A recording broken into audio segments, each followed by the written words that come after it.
IEM yang satu ini berhasil mengubah persepsi gue terhadap apa itu IEM basshead dan ternyata gue bisa suka banget. Jadi halo dan selamat datang di After Sound Review dan inilah review gue untuk kolaborasi KWS dengan HBB yaitu Kiwi Ear Sponge yang menggunakan satu dan mic driver, dua balancer mature dan dua Sonio Electrostatic driver di harga sekitar 6-7 jutaan. Dan seperti biasa, gue akan breakdown review ini mulai dari build fit, frequency response, suara, dan juga perbandingannya. Sedikit info aja, jangan kaget kalau misalnya kalian nanti beli, ini packagingnya buat harga 7 juta, ini salah satu yang terpelit, gue bisa bilang. Ini cuman kotak gini doang, lalu isinya tuh basically cuman hard case kecil, dan tuh maksudnya kecil banget buat harga segini. Udah punya Dunu DK3001 BD atau yang lain tuh jauh lebih megah, ini cuman gini doang. Yuk kita bahas mengenai tampangnya dulu yang di sini walaupun dia pakai nama HBB dan Kiwi Ears begini tapi somehow ini kenapa rada kayak apa ya feminin maybe karena mungkin ada warna-warna begini yang mau nggak mau ngingetin gue sama Sakura. By the way, lu tau gak sih HBB tinggal di Jepang? Random information aja. Nah ini ada perbedaannya keduanya. Kalau misalnya yang kiri itu lambangnya HBB ada bagian biru di belakang. Sini kayak ada warna I don't know Sakura atau purple.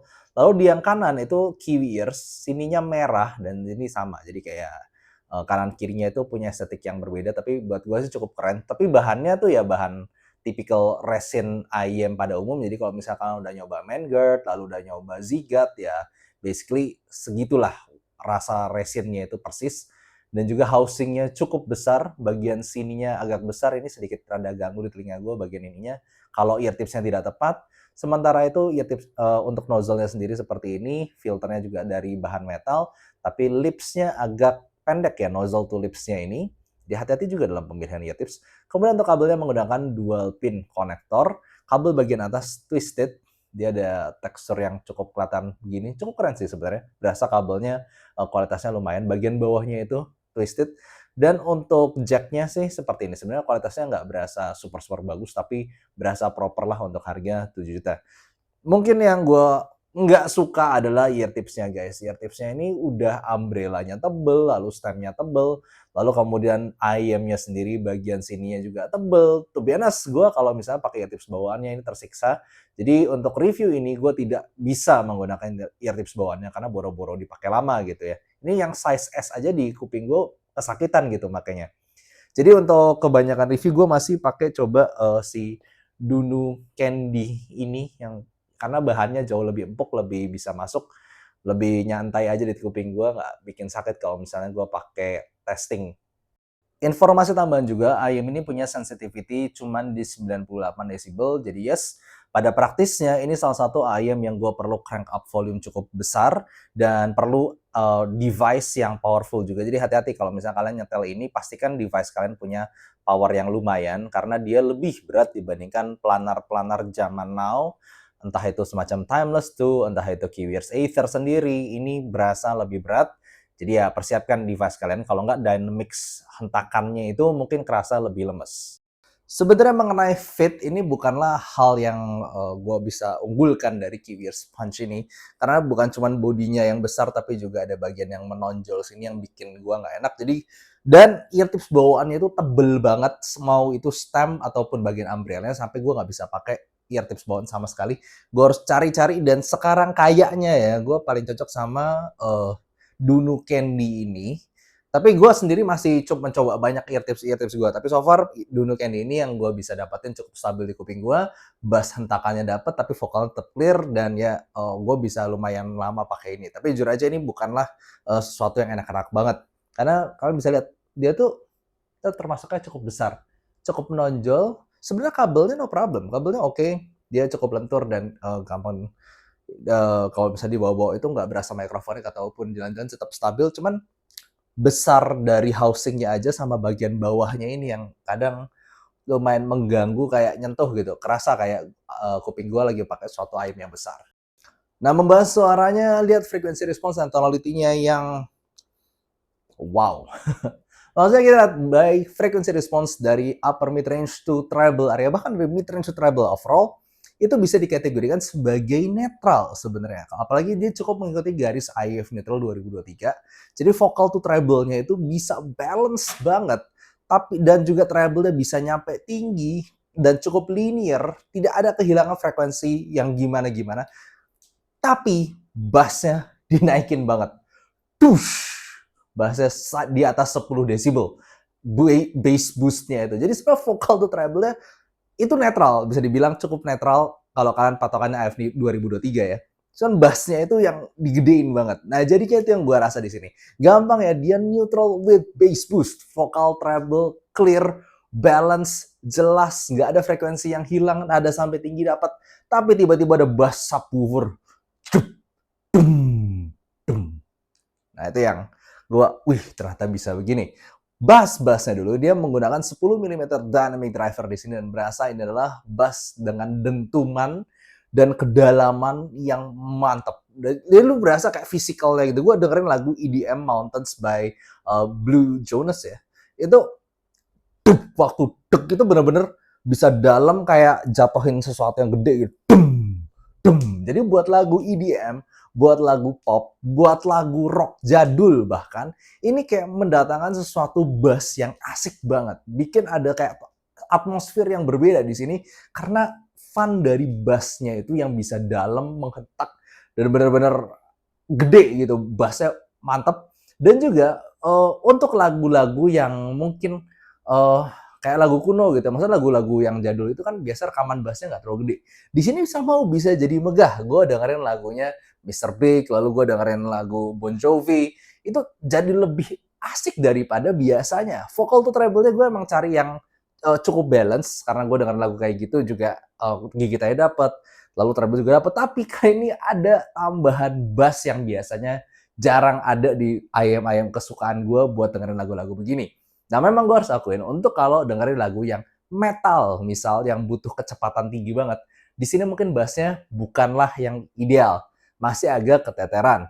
Cuman untuk lagu-lagu rock gitu, yang bassnya nggak cepet-cepet banget, itu hentakannya spesial. Karena kan rock juga lu berasa gitu, kalau si drummernya itu ngehentaknya atau emosinya itu makin tinggi dari byte to ref, itu lu berasa gitu, asiknya tuh berasa banget. Jadi bassnya ini memberikan suatu layer baru. Vocal to treble sih gue udah bener-bener kayak nggak ada komplain gitu, udah kayak bagus semuanya. Cuman tiba-tiba ada sensasi bass yang megah banget ditambahin di bawahnya. Vocal to treble-nya yang sebenarnya gue nggak perlu gimana-gimana banget sih. Ini basically really well done aja. Vokalnya dengan vokal cowok, dengan vokal cewek itu very well balanced, dan ekstra EST-nya nih yang gue harus puji. Mungkin kalian ngerasa electrostatic treble-nya ini nggak sampai berasa-berasa banget. Karena memang tujuannya bukan dimajuin, nggak di-push treble-nya itu. Dia linear aja, terus kayak garis lurus gitu. Nah, tapi kalau misalnya kalian dengerin lagu yang rumit, bahkan lagu-lagu orkestra gitu ya, lu bakal nyadar bahwa nggak ada sedikit pun elemen yang hilang di sini, walaupun bassnya sebesar itu.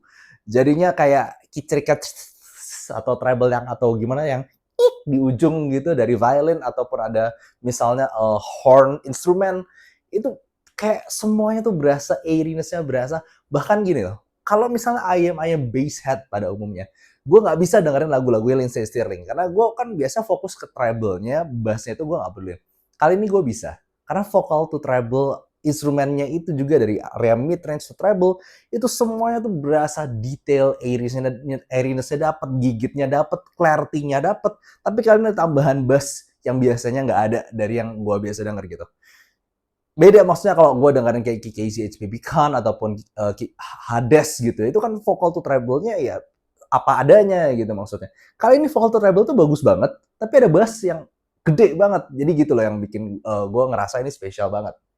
Nah, teknikalitas di sini juga mantep. Jadi gue bisa kategorikan ini berasa ada mungkin sedikit di atas Estrella. Karena gue tadinya kan ngerasa, Estrella kayak bakal lebih clear nih dan lebih jelas lagi. Tapi ternyata enggak, setelah gue bandingin head to head, ini berasa sedikit lebih besar secara stage, kayak lebih bulat lagi stage-nya. Lalu ada depth yang dumnya itu bikin dia lebih megah lagi suaranya, serta ujung treble-nya banget itu masih ada micro details yang lebih baik dibandingkan Estrella. Jadinya gue menganggap ini sedikit di atas Estrella walaupun dengan bass semantap itu, tapi teknikalitasnya juga ternyata mantap banget. Jadi ya gue bisa bilang ini gue cukup kaget. Biasanya ayam base head itu kan teknikalitasnya kurang bagus di harganya. Nah yang ini asal kalian tahan bassnya ya, karena bassnya gede banget. Dan untuk kadang-kadang kalau misalnya kalian sangat anti bass, mungkin kalian belum dapetin detailnya, kalian udah kecilin volumenya, otomatis lu nggak dapetin sensasi treble yang nyampe ujungnya itu. Tapi kalau misalnya kalian tahan bass, try this, cobain ini vocal to treble karena detailnya sebenarnya mantep banget. Crank up sedikit, tahan bassnya, lu bakal ngerasa bassnya tuh wah banget, vocal to treble tuh juga tetap clear banget, nggak pernah keganggu sama bassnya itu. Nah, sekarang mengenai perbandingannya, gue mungkin bandingin nggak mau sama yang balance ataupun sama yang neutral ataupun yang V-shape ataupun yang treble boosted gimana-gimana. Nggak, gue mau bandingin sama yang sama-sama bass head. Karena ini kategorinya tetap ayam bass head pada ujungnya, bukan ayam yang balance. Karena bass head besar. Jadi misal dibandingkan sama dengan Frat Freak XHBB Deuce, itu berasa banget. Kalau Deuce itu berasa lebih butak, bassnya berasa lebih lambat. Sifatnya mungkin rada mirip kayak bass yang gede banget, dalam dan megah, tapi vokal tuh treble Deuce tuh sekedar adaan aja dan dia di push di upper mid range-nya untuk balancing bass yang besarnya tadi. Nah, kalau ini vokal tuh treble-nya nggak dipaksa kayak Deuce gitu, kayak dia apa adanya, sangat balance tapi jelas lebih clear, jelas lebih detail, jelas lebih treble-nya dapet. Jadi kayak wah ini udah another level jauh daripada Deuce. Dibandingkan dengan Fat Freak Mini itu juga sama aja, Fat Freak Maestro Mini ya maksudnya. Itu juga sama aja, maksudnya Fat Freak Maestro Mini itu kan punya bass boost yang lebih dalam lagi sebenarnya, sub bass lebih dalam lagi. Cuman untuk balancingnya dia naikin di upper mid range-nya lumayan tinggi, yang jadinya mau nggak mau upper mid range-nya berasa lebih tipis dan kurang balance. Tapi ya itu untuk balancing act. Sementara di sini baik lagi, ini vocal treble-nya jelas lebih balance dan bass-nya sama, gue nggak tahu apa yang terjadi di sini. Cuman mungkin karena pemilihan dynamic driver-nya lah. Walaupun lebih dalam itu di Fat Freak Mini, cuman gue ngerasa kalau gue dengan orkestra itu kayak boom, kayak lebih atmosferik, lebih kayak immersif buat gue. Kayak gue lebih masuk ke dalam lagunya. Gue dengerin lagu-lagu orkestra Two Step From Hell, lalu gue dengerin lagunya Hans Zimmer itu yang entah film Inception atau gue film Pirates of Caribbean, itu bener-bener dum dum dum dum dum itu masuk banget. Jadi kayak, wih ini bass head yang asik banget ternyata. Nah, mungkin sedikit notes saja untuk kalian yang pengen nyoba-nyoba untuk si HBB Punch, KVS Punch ini. Karena yang tadi gue bilang, sekarang aja itu gue udah cobain banyak ear tips karena gue nggak puas sama ear tips bawaannya yang buat gue nggak enak banget. Jadinya di sini gue nemuin ada beberapa ear tips, misalnya terlalu masuk ke dalam telinga, itu mau nggak mau bassnya jadi gede banget. Jadinya ya tadi vocal to treble yang clear tadi gue nggak terlalu berasa. Jadi gue pakai ear tips yang kayak semacam Dunu Candy ini, lalu gue juga cobain Dunu SNS ataupun Spinfit W1. Itu adalah beberapa contoh yang gue bisa dapetin bass yang enggak banget tapi vocal to treble tetap clear. Jadi intinya jangan sampai masuk banget ke kuping kalian. Ini secukupnya aja, seal-nya. Lalu rasakan, misalnya lagu yang gue langsung nyadar, loh ini kok bassnya asik banget, nendang banget, tapi vocal to treble tuh gila clear banget. Itu kayak lagunya kayak Soku Band, If I Could Be Constellation. Itu kan lalu apa namanya gitar gitu kan, waktu dead-nya itu tuh langsung berasa gitu, gregetnya dapat banget. Tapi habis itu gitarnya itu berasa banget. Habis itu masuk vokal, vokalnya clear banget di sini. Treble-nya juga smooth tapi clear sampai ujung. Jadi ya gue dengerin Castle Kuben If I Could Be Constellation di sini kayak asik banget. So in the end, untuk lu yang suka bass, wajib nyoba ini kalau misalnya lu punya budget 6 sampai 7 juta. Karena ya gue jujur aja nyobain banyak IM bass head yang di 10 juta ke atas. Tetap ini salah satu yang bisa bikin gue wah. Dan juga misalnya kalian bukan bass head, tapi pengen ngerasain sensasi yang berbeda. Karena lagu apapun di sini ini jadi megah, jadi wah, jadi ada tambahan demnya. Itu tetap bisa gue sarankan untuk mencoba. Mungkin bukan langsung beli, tapi mencoba. Untuk kalian yang bass head, punya budget segini rasanya nggak ada pilihan lain. Gue udah nyoba banyak dan 10 juta, ini yang paling bagus. Jadi gitu aja. Kalau misalnya kalian pengen belanja sendiri, kalian pengen beli sendiri, gue juga kasih link Tokopedia di description di bawah dan juga link Linsoul-nya. Thank you for watching. See you next time.